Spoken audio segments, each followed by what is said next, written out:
Have you checked the children? Your little mad sometimes. Hi, I'm Chucky. Wanna play? Sometimes that is better. You're gonna need a bigger boat. Hey everyone, welcome back to the horror show. I'm Cecil Laird. I'm Marcia Parker. Fuego, yeah. And we are here to do a brand new movie review. We got to see this film a day early. Everyone else can see it tomorrow night at 7 p.m. if they want. But we were, well, I know at least I was pretty excited about this one, mostly because of all of the non-review reviews that I'd been seeing about it. You know, oh, you trust me, you want to see this and you want to go in blind and not know anything about it. And so that's where I was at going into this. Unfortunately, I'll leave a particular saying to Fuego because I know he wants to say it so bad. Beat me to it. But yes, this one, unfortunately, I had high hopes for, and while it was interesting and entertaining enough, it's not one I'm going to find myself returning to a lot down the line. To me, it was, well, I guess we didn't say what we're doing yet. It's Barbarian, you guys. Yeah.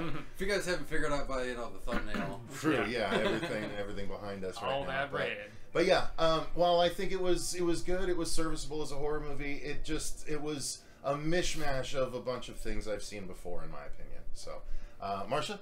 So I went in kind of low expectations. I hope for a better turnout than what I got, just because of the casting to begin with. I'm like, okay, you got some pretty heavy hitters in here. I mean, there's got to be something to it. And like Cecil said, there was a couple things that were worth seeing, but I'm a story person. I didn't feel like it was there, and it wasn't really scary to me at all. But it was, it was a movie at the movie theater. Well, as Cecil alluded to, the burden of expectation, I was seeing a bunch of people on Twitter and a couple other outlets that were saying, like, this is one of the best horror films I've seen this year, so on and so forth. Well, say hello to, it's probably going to have the same sort of following as like a Malignant, because the tone is so weird in this, and it didn't always work for me. As Marcia said, heavy hitters. You've got Georgina Campbell. I think I'd only seen in the King Arthur movie that Guy Ritchie did, but I mean, Bill Skarsgård, Justin Long, like, I mean, very, very well renowned. And I don't know, man. It was, as you said, a mishmash. I was entertained enough, but I felt like there was a lot of stuff that didn't get paid off very well either. That they hinted it was going to be much bigger and crazier than it ended up actually being, without spoiling stuff. So it's fine, but yeah, it's definitely more of just the middle of the road. And to echo Marcia, it didn't really bring a lot of new stuff to the table for me.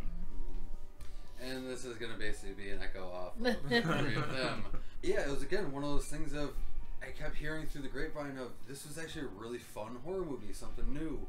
We got in there, and it was like every other scene, I've already seen that done, and it wasn't anything new. And I don't know, like I was kind of talking earlier with them, I'm not necessarily really wowed anymore by some of the movies nowadays, because they're not trying anything new. It's just the same rehashed tropes from other movies that they try to mishmash into one new movie. While there were some good aspects I definitely enjoyed, obviously Justin Long's great. Yeah, he was great in this. I had fun with him. Skarsgård and the other girl, they were fantastic. That tune is phenomenal. Yeah, it had a nice little atmosphere, but again, we didn't have payoff for things that were hinted in the storytelling. It just went nowhere. It could have been a lot better than what it was. I would just basically just leave it at that. Because if we get too far into it, it's going to be spoiler stuff.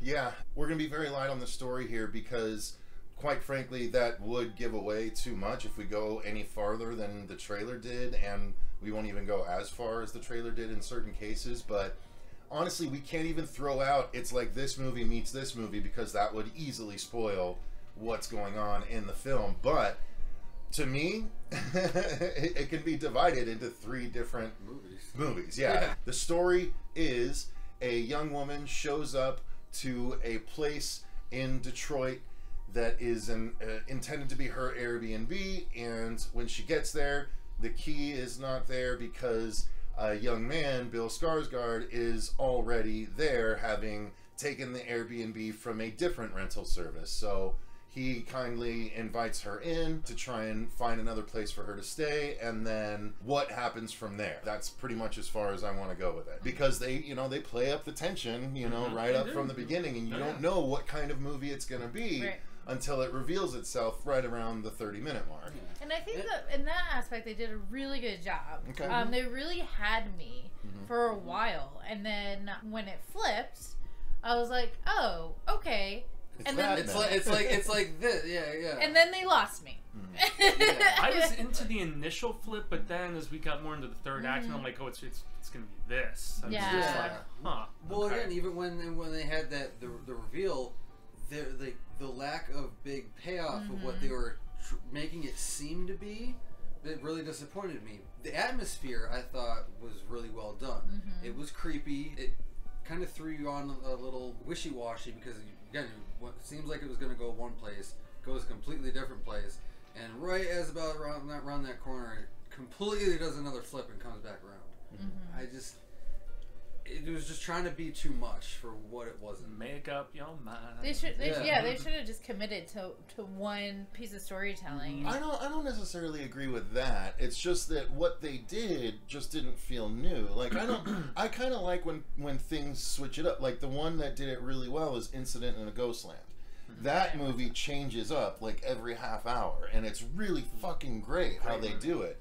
This kind of attempted to do that, but it just wasn't very successful with it. It wasn't successful because the story wasn't there. They didn't have the chops to back it up. It was a very thin story. Yeah, it was very puddle deep, and then they explained everything 3 times, and you're like, okay. Yeah. Robert was saying there was no actual they both stakes showed in the game, and told, I don't want to say anything, but it just really was not a movie made for me. And one of the things that I said before was like, maybe this would be a really fun movie for somebody who hasn't watched as many movies as I have and hasn't experienced, like the 80s and the 90s and the 2000s. So and if the you're 2010s. We have a whole nother decade we have to agree on. That's what I was saying. But I mean, even then, maybe this would still be a little bit more of a fresh perspective. But it's still like, because it's like rehashing things that we've loved and enjoyed, but not put together in a particularly well way. Yeah, because it's not like we're so desensitized with this particular film, because it doesn't really go for it as much as I kind of expected it to. There were definitely some elements, and like we'll touch on like some music stuff and like cinematography that I really enjoyed, that I thought was really well done. It's just the story was basically like rice paper thin. Yeah. And that will kill a movie, in my opinion. It can, yeah. I guess the issue that I find now that I'm thinking about it, right, when you combine 3 different types of horror movies into one, you don't get the benefit of paying off the buildup of any particular kind. Right. Because you only get 30 minutes worth, and either you buy into that 30 minutes enough to be okay with it when they completely change it, or you don't. Usually... Okay, I don't want to get too tough. far. It's Again, but it's okay. We're doing a good job. We can just go right to well, that's the problem. Like we were talking about earlier. I was like, we can't talk too much on the story because it gets well, too and spoilery. Let's hit the acting. And at that little shift, without getting into it, there is a very specific tonal shift. From the perspective of seriousness to not so much, and it's within the emergence of one character in particular. Yeah, it was very flippy floppy, but. Real quick, just touch on the acting, and then we'll throw it back to these guys. Everyone did fantastic. I thoroughly enjoyed everything. There were times where, you kind of made like, oh shit, what's going on? And then, like they were just saying too, it completely flips, and then all of a sudden you're lighthearted, laughing, and the tone completely changes way too quickly. That part I didn't like, but again, I didn't have any issues with anyone's acting. Everyone held it up great. Justin Long was fantastic for the character that he was. Yeah, when he stole the show in a lot of his scenes. He was funny. I mean, a little repetitive with some of the stuff he was saying as he's investigating. There was some actions on his part that was kind of what the fuck kind of. Yeah, but to me, the people that complain about characters making poor decisions in film better complain about that in this too, because Yo, absolutely. there's a lot of times where you're like, what the fuck are you doing? Exactly. This is such a bad choice. There were Well, but at the same time, like, what are they supposed to do if they don't make the bad choice? You won't have a movie. Well, no, I know. That's the that's argument. the logical thing about real life and a movie. It's like, I'm just saying it happened again here. But It's that's a the lot. thing. Although some would argue, like, what would you do if you're panicking in that situation? Would you act as logically, or Probably. Way more. I would act a lot Again, with all the smarter. movies we've watched, Yeah. But here's the thing, though. There's even one scene with the girl. She's straight, just like, nope. Yeah. And you think, which reminded me of that movie, obviously, as well, the Jordan Peele. Yeah, you're basically kind of thinking, it's like, all right, cool. She's a smart decision-making character. Not so much. But then there's She some was a little clever. backtracking. Yeah. And, as far as the logical discussion. But yeah, the acting, I would say, was really well done, and I think that's what I'm having a problem with. Was like all the elements were there. The cinematography was really good. The music choices were really well picked out. Yeah. The Poignant, casting for sure. was amazing. And then, but then when it came down to like the guts of the movie, I'm like, well, it was a letdown. So. It can be a absolutely beautiful perspective of the events taking place, but if I don't care about the events taking place, I don't care about the shot as much. Basically, you know what I mean? empty calories. Yeah, fair enough. It's fucking empty calories. I don't know, even it's empty calories are delicious. When it gets to the third act, it just goes a little over the top for me. Well, even with like Skarsgård and everything, his awkwardness that he played, but it made you wonder about his character at the same time. Oh, as you're supposed to. Yeah, exactly. He really got it across quite well. Yeah, that's what I like. That was really well done. I'm not going anywhere else. And we also get a small role from a Rob Zombie standout, and I was not aware that he was in this film. Right. So I thought the few scenes we had with him were good too. Having not known he was in it. Yeah. So again, cinematography good, the music well done. The score in this was great. Yeah, the score. I seriously liked how they did it. Effective, especially towards the beginning. It really got my attention real fast. Yeah. Like they were really setting the tone immediately. The discovery and everything during that scene. Yeah, those, and those how sharp it was little pitches. And it was just more so percussive, like almost like a heartbeat, like speeding up sort of stuff, and that really did help to build the suspense and attention. And also, there's some very amusing musical choices, most notably at the end of the movie, being a Detroit group and stuff, and in that case. So I don't know. I mean, guys, take the review for what it is. We're talking highly about a lot of aspects of the film. The acting was good. The cinematography was good. The music choices, the sound design, all that was good. It's just that's how much the story kind of detracted from everything for us. Yeah. And the makeup was alright. Yeah, the effects. That's a good point. The effects are really well done. The special effects, the and effects makeup, and the set design and everything. Those were nice little shining points. Set design, especially once you start to make some discoveries. Yeah, exactly. I really like. Yeah, how, again, how they all set that's that. strong too. Yeah, aspects of claustrophobia. It's weird that so many aspects of the film were good in our opinion, and yet overall we were just kind of like, man. Yeah, that's pretty much how it is. But that's, I mean, and I'm just, at the end of the day, I'm always a story person.